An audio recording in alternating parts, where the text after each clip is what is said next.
বন্ধু সাব্বিরের করা ইনভাইটেশনে আমি এবং আমার বন্ধু অপূর্ব চলে যাই আটঘরিয়া। যাওয়ার ট্রেনটা মিস করলেও সেখানকার খেলনা ট্রেনটা আর আমরা মিস করিনি। ছোট বাচ্চারা ও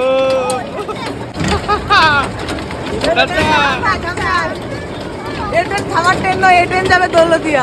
কিছু বলেন দাদা? আমাদের কিছু নাই, আমার আসলে বলার তেমন কিছুই ছিল না, কিন্তু ট্রেনের সিটটা ছিল অনেক শক্ত। তবে এই জিনিসটা ছিল দেখার মতো। যার কথা না বললেই নয়, ছোট্ট সেই বাচ্চাটা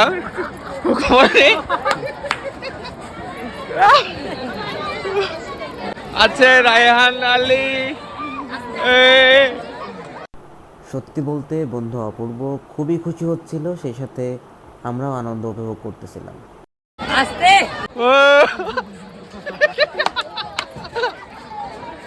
এদিক দেখান। এ কি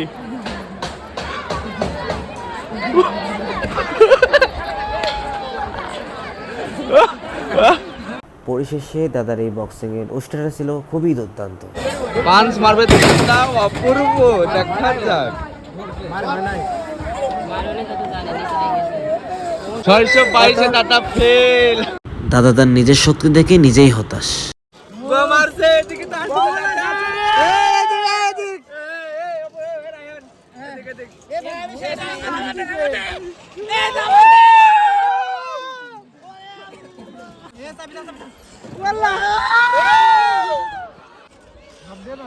যখন আমরা এই নগরদোলাতে উঠি তখন আমরা অনেক ভয় পাচ্ছিলাম, আমরা সবাই অনেক ভয় পাচ্ছিলাম, কিন্তু উপরে যখন আমরা থামি তখন উপর থেকে চারপাশের দৃশ্যগুলো অনেক সুন্দর দেখাচ্ছিল, মাশাআল্লাহ।